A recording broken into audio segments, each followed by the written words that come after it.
अभी रिपोर्ट आएगी उससे पूरा क्लियर हो पाएगा कि पूरा क्या मामले में अदालत ने क्या क्या बातें कही हैं। बिल्कुल। लेकिन अभी जो पहली जो ब्रेकिंग है वो यही है के बाद साफ होगा डिटेल में क्या बातें की गई है। लेकिन बहुत बड़ी खबर ये ज्ञानवापी केस में अब तक की सबसे बड़ी खबर, कोर्ट ने कार्बन डेटिंग की मांग को खारिज कर दिया है। हिंदू पक्ष की ओर से यह याचिका लगाई गई थी जिसमें यह उम्मीद की जा रही थी कि कार्बन डेटिंग के माध्यम से कथित शिवलिंग की उम्र का पता लगाया जा सके। यानी जिसको एक पक्ष फव्वारा कह रहा है और दूसरा पक्ष शिवलिंग, वो दरअसल है क्या, उसकी सच्चाई के लिए वो कितना पुराना है, इस पर उम्मीद टिकी थी कि कार्बन डेटिंग से इसका फैसला होना चाहिए। लेकिन कोर्ट ने इस मांग को खारिज कर दिया है। लेकिन अपना फैसला देते वक्त क्या कमेंट कोर्ट ने किया, विस्तार से क्या फैसला आया, ये थोड़ी देर और लगेगी पता करने में। लेकिन फिलहाल जो पहली लाइन फैसला टू द पॉइंट वो ये कि कार्बन डेटिंग की मांग को खारिज कर दिया गया है। आपको बता दें कि कार्बन डेटिंग तकनीक को लेकर हिंदू पक्ष में भी दो अलग अलग राय बन रही थी। एक पक्ष ये कह रहा था कि कार्बन डेटिंग एक ऐसा प्रोसेस है कि यदि इससे कथित शिवलिंग पर अप्लाई किया जाएगा तो आप पाएंगे कि क्या बातें पूरी हुई है, क्यों अदालत ने इस तरीके का जो फैसला है वो दिया है। तो फिलहाल ब्रेकिंग यही है कि कार्बन डेटिंग नहीं होगी और उसकी जो पूरी जो बात है वो सामने आएगी। हमारे साथ अभी उपेंद्र है, वो पूरी बातों को और रखेंगे। तो ये रवि ये बड़ी खबर आप करा रहे हैं कि ये खारिज हो गई है मांग। जी बिल्कुल खारिज हो चुकी है पूरी तरीके से मांग, पूरी तरीके से ये मांग खारिज हो चुकी है। और अभी जो पूरी टीम है वो जब बाहर निकलेगी तो पूरा मामला सामने आ पाएगा कि क्या क्या बातें पूरे 20 मिनट में सुना जता रहा था हिंदू पक्ष की मुकदमा खारिज नहीं होगा, उनको उम्मीद थी कि इस पर कार्बन डेटिंग पे आदेश आ जाए। बिल्कुल देखिए, हिंदू पक्ष पूरी तरीके से एकदम कॉन्फिडेंस में था कि ये अदालत पूरी तरीके से उनके पक्ष में ये फैसला देगी। और इसके पहले उन्होंने कहा भी था कि कार्बन डेटिंग जो है वो बिल्कुल ये फैसला जो उनके पक्ष में आएगा। लेकिन 20 से 25 मिनट तक बाद पूरी बहस सुनने के बाद जिस तरीके से जिला जज की अदालत में ये फैसला बाहर है उससे बिल्कुल ये शॉक करने वाला फैसला है।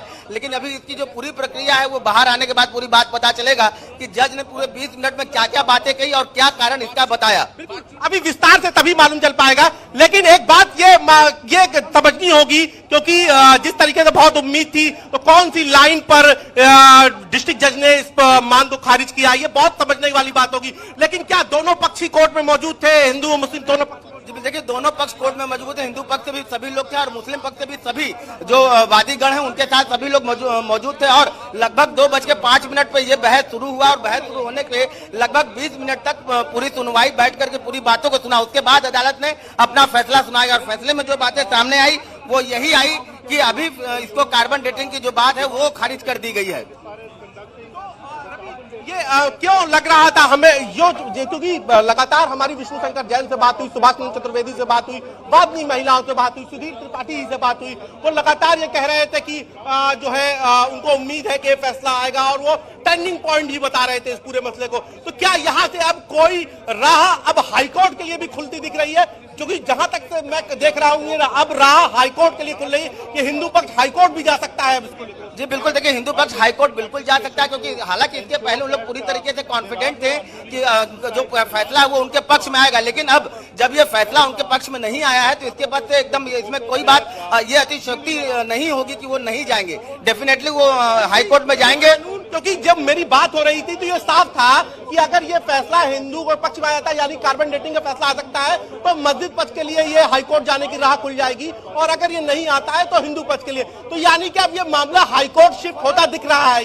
जी बिल्कुल, ये मामला पूरी तरीके से हाईकोर्ट शिफ्ट होगा ही। इसके बाहर निकलने के बाद वो अपनी पूरी नीति बता देंगे, वो अपनी बात बता देंगे कि इस वक्त की बड़ी खबर ये है कि 110 पर सुनवाई शुरू हो गई है। उस पर खारिज होने के बाद 110 पर सुनवाई शुरू हो गई। 110 को समझना होगा, 110 यानी वो मसला जिस पर और भी लोग इस मुकदमे में पक्षकार बन सकते हैं। कई लोगों ने इस मुकदमे में पक्षकार बनने के लिए एप्लीकेशन दी थी, तो ऐसे में उनके जो प्रार्थना पत्र है उस पर इस वक्त अदालत सुनवाई कर रहा है।